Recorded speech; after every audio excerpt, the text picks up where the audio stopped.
श्री राधे श्री राधे राधे राधे श्री राधे राधे राधे श्री राधे राधे राधे राधे राधे राधे श्री राधे राधे राधे श्री राधे राधे राधे श्री राधे राधे राधे। बोलिए भागवत जी महाराज की जय, वृंदावन बिहारी लाल की जय। जैसा कि हमने आप सभी को बताया है अगले वाले वीडियो में कि सत्य प्लस चित्त प्लस आनंद बराबर होता है सच्चिदानंद। बोलिए सच्चिदानंद भगवान की जय। अब आगे श्लोक में क्या लिखा है? विश्वोत्पत्त्यादि हेतवे, जो विश्व की उत्पत्ति करता है, पालन करता है, संहार करता है, उस परमात्मा के चरणों में मैं बारंबार प्रणाम करती हूँ या करता हूँ। कौन है जो विश्व का उत्पत्ति भी करता है, पालन भी करता है और संहार भी करता है? तो वही है ब्रह्म रूप में विश्व की उत्पत्ति करते हैं और विष्णु रूप में पालन करते हैं और शिव रूप में संहार कर देते हैं, है ना। वो भगवान हमारे समस्त दुख को दूर करते हैं। तापत्रेय विनाशाय, संसार में 3 प्रकार के दुख होते हैं। कौन कौन? दैहिकी, दैविकी, भौतिक तापा, राम राजू का हूँ नहीं व्यापा।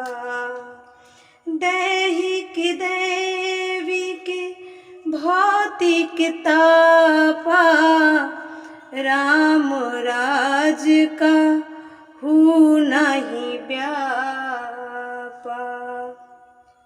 दैहिक, जो शरीर से दुख उत्पन्न होता है उसे दैहिक दुख कहते हैं। जैसे शरीर में बुखार का आ जाना, कैंसर हो जाना इत्यादि, ये सब ताप दुख क्या है? दैहिक दुख है, जो शरीर से होता है। अब सुनिएगा जरा ध्यान से। दैविक, अधिक ठंडी, अधिक गर्मी, अधिक बारिश हो जाने से लोग प्रताड़ित होते हैं, ये दैविक ताप कहलाते हैं। अब सुनिए कि भौतिक दुख क्या है। तो भौतिक दुख है, बिच्छू ने डंक मार दिया, सांप ने डस लिया, बैल ने धक्का दे दिया, या भौतिक प्राणी के द्वारा हमें जो तकलीफ या दुख प्राप्त होता है या होती है, वो सब भौतिक दुख है। जो भगवान की शरण में होते हैं वो कभी किसी प्रकार के दुख से दुखी नहीं होते हैं। इसलिए भगवान का चिंतन सदा बना रहे।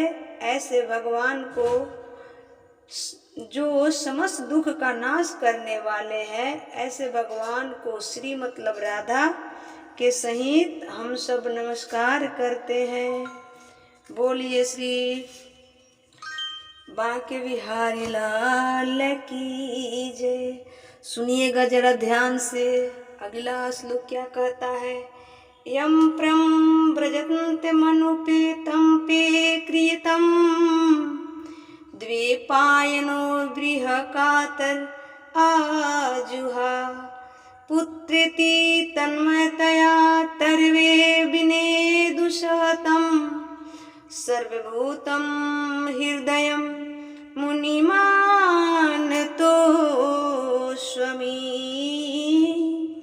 यह मतलब सुखदेव भगवान का जन्म हुआ और जन्म लेते ही वो सन्यास के लिए चल पड़े।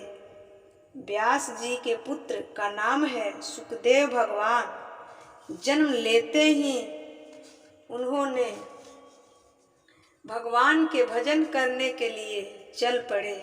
पिताजी रो रहे हैं, बेटा रुक जाओ, पुत्र रुक जाओ, पुत्र रुक जाओ, भैया रुक जाओ, रुक जाओ। तब नहीं रुके सुखदेव जी, तब विरह में डूब करके व्यास जी पुकारने लगे, पुत्र पुत्र।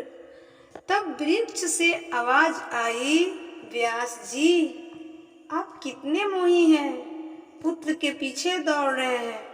हमारे पुत्र तो फल होते हैं, लोग उठा ले जाते हैं। हम तो किसी से नहीं कहते कि हमारे बच्चे को कहाँ ले जा रहे हो। हमारे अंदर भी इतना त्याग है और आप इतने ज्ञानी होकर बच्चे के मोह के पीछे भाग रहे हैं। तब वहां कुछ देवनाएं स्नान कर रही थी निर्वस्त्र होकर। सुखदेव जी को देखकर उन्होंने वस्त्र नहीं पहने। सुखदेव जी को देखकर उन्होंने वस्त्र नहीं पहने, जबकि व्यास जी को देखकर जल्दी से उसने अपना शरीर ढक लिया। व्यास जी ने कहा कि जब मेरा जवान बेटा गया तुम्हें लज्जा नहीं आई और मुझ बूढ़े को देखकर लज्जित होती हो।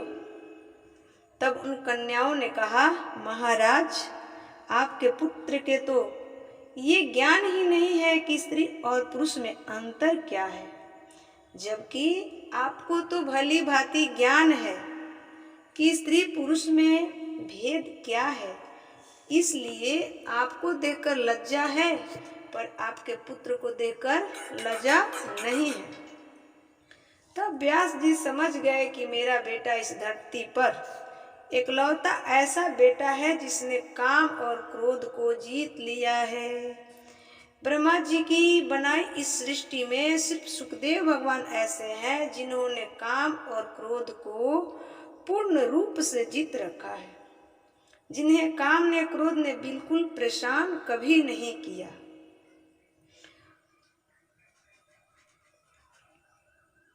कौन है ये? दत्ताभद्र भगवान व्यासे पुत्रो भगवान नहीं, भगवान ही व्यास पुत्र के रूप में प्रकट हो गए हैं। ऐसे सुखदेव भगवान की जय।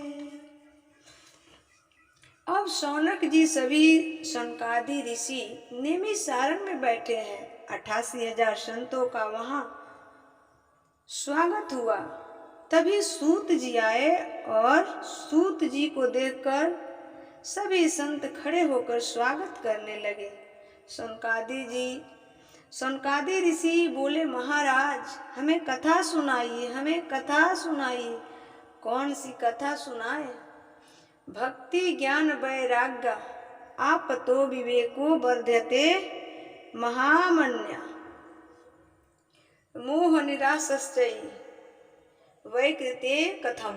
ऐसी कथा सुनाइए जिससे भक्ति बढ़े, ज्ञान बढ़े, वैराग्य बढ़ जाए। शौनक जी बोल रहे हैं। सूत जी ने कहा, ऐसी कथा क्यों सुनना चाहते हो? तब शौनक जी ने कहा, ये घोर कलयुग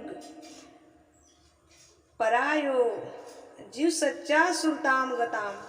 आज इस कलयुग में प्राय करके आसुरी वृत्ति के लोग हो गए हैं, इसलिए हमें कथा सुनाइए जिससे लोगों का आसुरीपन समाप्त हो जाए। हमें ऐसी कथा सुनाइए कि कृष्ण प्राप्ति कर्म शाश्वतम साधनम त्वं दधना। हमें कृष्ण की प्राप्ति का कोई साधन बता दीजिए। अच्छा एक बात बताओ आप लोग, आपको यदि कृष्ण प्राप्ति करनी है तो आज के युग में कृष्ण की प्राप्ति का साधन क्या है? हमें आप लोगों से ये क्वेश्चन है। मुझे बताइए आज भगवत प्राप्ति का क्या साधन है? केवल भगवान की कथा, इसलिए केवल भगवान की कथा, इसलिए कथा निरंतर सुनते रहिए, सुनते रहिए, सुनते रहिए। एक कथा ही ऐसी है जो आपको भगवान से जोड़ने वाली है। भगवान तक पहुंचाने वाली है, इसलिए केवल कथा। इसलिए अपने आप को कथा में समर्पित कर दो और कह दो, हे प्रभु अब तो जीवन है आपके हवाले। आप जैसा रखेंगे रहेंगे, जैसा मर्जी आप चलाएंगे वैसा चलेंगे। जीवन है तेरे हवाले मुरलिया वाले, ये जीवन है तेरे हवाले मुरलिया वाले। जीवन किसके हवाले?